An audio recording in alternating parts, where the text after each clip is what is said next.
以拉吹的把它打开来之后，然后我们这个地方有一个新增，这边有一个新增，这边其实都是一样。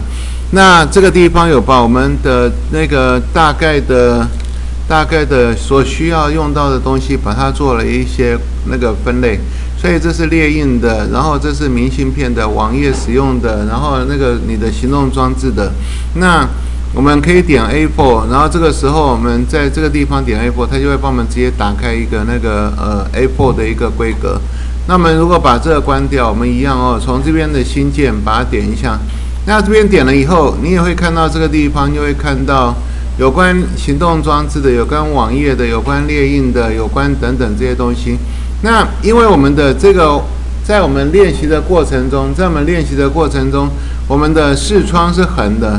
所以那个我们在练习的时候，我希望能够得到一个比较大的空间，所以在这个地方我们选 A4 之后，我们重新增进来到 A4， 它这个地方可以让我们选择我们要直的或横的，所以这个时候我们按建立，那可以打开一个像一个横的一个东西。同学，我们看到请各位帮我打开一个这个横的 A4， 请各位帮我打开一个横的 A4。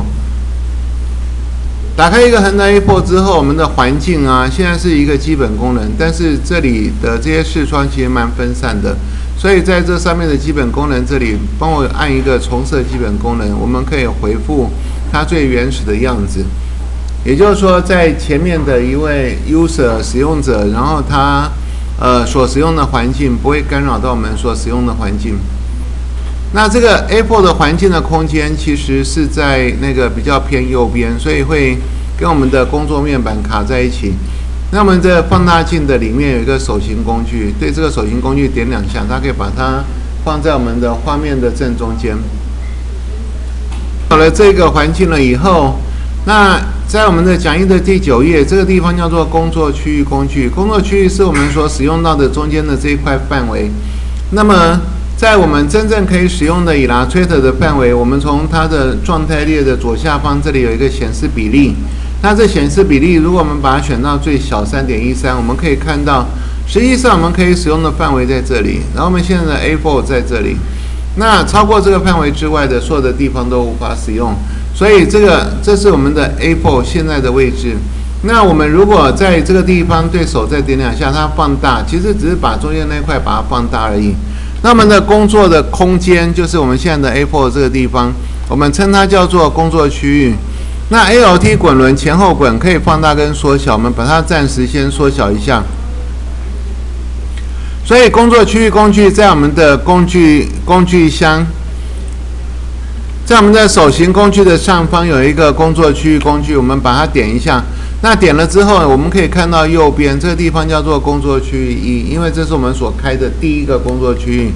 工作区域是我们在工作的时候一个开板的一个过程，所以各位我们可以把这个东西再缩小一点，按空格，然后可以把这个工作空间把它缩到环境的其他的那个某一个地方。那我们在右边的这个地方，其实可以看到这个工作区域目前叫做工作区域1，就是第一块工作区域。那如果你需要第二个工作区域，我们可以在它旁边按一个新增工作区域，它就会有第2块空间。同学，如果我们想要做一个 A4 的直的一个版型，然后第2个是跨页的，然后在第3个又是一个 A4 的直式，那所以我们现在总共需要3页，对不对？总共需要3页。那需要3页的话，这个等一下不小心拖一道，它就会给你一个你刚刚拖移的空间的一个工作区。那个我们在旁边按空格按拖移，可以把这个地方移动到这里来。那第一个空间工作区域选第一个空间，我们需要一个 A4 直式，所以我们这个地方可以按成直的。那第3张也要一个 A4 直式，所以可以按成一个直的。我们移动的时候看到这个粉红色的线，我们称它叫做智慧型的参考线，所以我们把智慧型参考线把它移到稍微右边一点点。那我们可以看到中间的这个也是 A4， 但是它是横的。那我们平常在用的时候，如果我们要做一个跨页的话，中间应该是一个 A3。那所以这个地方我们把它选成 A3， 就是它是 A4 的2倍。那我们把这个地方移过来，所以我们就开板完成了。也就是说，这个前面是一个封面，然后这个翻过来，这个是那个内页，内页它是一个跨页，然后这个封底，那这样子就有一个最基本的一个对折的一个那个型录，那的一个开版，大概就这样子就可以把开版完成。所以我们在这个地方就是我们的工作区域工具，那我们可以利用它，然后先把我们所需要的空间把它做出来。好，那如果不要了，我们就可以选择它，然后把它 delete 它。那这样子，刚刚的工作区域3现在变成第2号视窗。那如果我们这个时候再去新增一个工作区域，那这个是第3号视窗就变成一个5。原因就是因为前面的2啊、4啊已经被用掉了。好，那这个地方我们就可以把这些工作区域把它摆好。这个工作区域我们把它开出来之后，它跟我们的平常的工作会有什么影响？然后，如果假如说我们今天在这里有一支笔，就是笔形工具，我们在这第一个工作区域中写了一个1，那第2个工作区域写了一个2，第3个工作取了一个3。那么，如果我们今天编的是一个3页的一个文件，那这个是第1页、第2页、第3页，于是我们把资料把它写了进去。那写了进去之后，我们在档案的地方，我们可以选另存新档。那另存新档，我们把它选到桌面去，这是一个未命名2，然后我们先不改名字哦，就按一个存档。那存档这是Illustrator CC的一个那个版本，然后这个时候我们可以按确定，这时候我们就可以把它存出去。那存到桌面之后，各位我们注意到这个地方其实有一个 AI 的档案，这里其实有一个 AI 的档案。那我们可以在这边再选择档案，再选择另存新档。那另存新档的时候，我们还是一样丢桌面哦，但是这个地方选 PDF， 选 PDF。那这个时候我们可以看到，这时候我们就可以把它按一个存档，它可以直接产出 PDF。那重点在我们直接产出 PDF， 我们现在什么都不做，然后就可以按一个储存 PDF， 把它存出去。那所以我们的桌面上就会有一个 PDF 档。那我们今天把它用在开档的时候，我们按右键选择 Acrobat， 然后来打开它。那打开它之后，我们注意到打开它的一个文件，然后在左边的这个页码的地方，这个那个页面缩图的地方，我们把它打开来之后，可以看到这是第1页、第2页、第3页。那这个显示比例符合完整1页的话，这是第1页、第2页、第3页。所以，如果我们今天把这个文件把它建立三个工作区域的话，那我们可以直接存出来就是3页的文件。好，所以一般而言，我们今天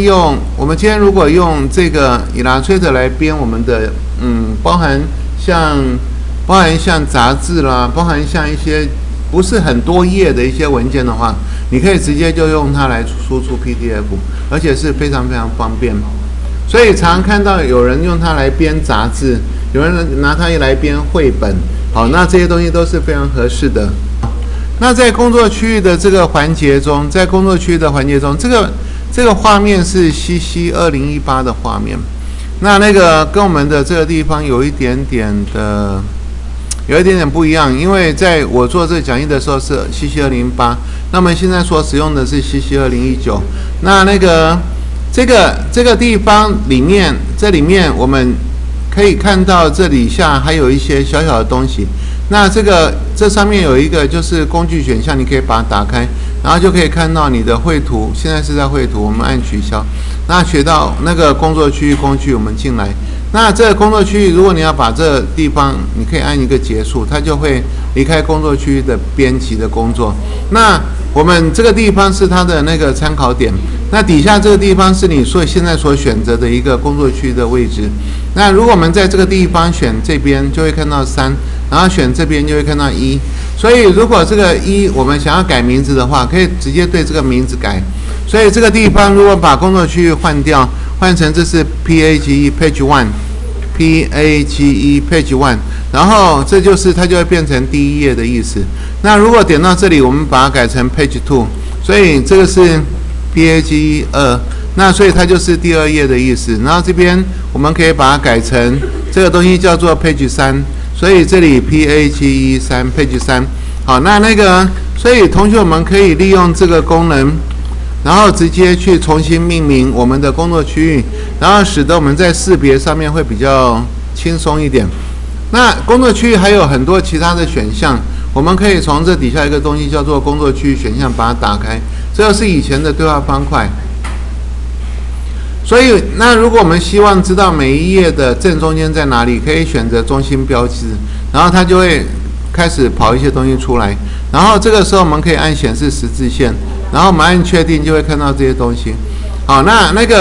所以工作区域工具其实就是，然后显示安全的范围，然后按确定，然后这安全范围就会秀出来。所以我们可以把某一页，然后把这个地方把它打开。那这个就是在我们的这上面这边有一个，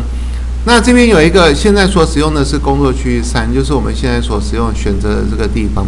然后所以我们就可以最后按确定，这个就是我们的工作区域选项。那全部重新排列，就是如果我们今天把这个地方做了一些位移之后，我们按全部重新排列，然后按一个确定，它可以依照我们所指定的方向，然后去做一个排列的方法。那我们希望排成直的，我们选择它按确定，然后它就可以排成直的。那如果我们想要让它1、2、3、4，然后按确定，然后它就1、2、3、4。好，那所以这个地方我们可以透过这种方式，然后来做我们的一个重新排列的一个方法，让我们在工作的时候比较方便。好，这是我们的工作区的内容的这个工作面板的里面的东西，跟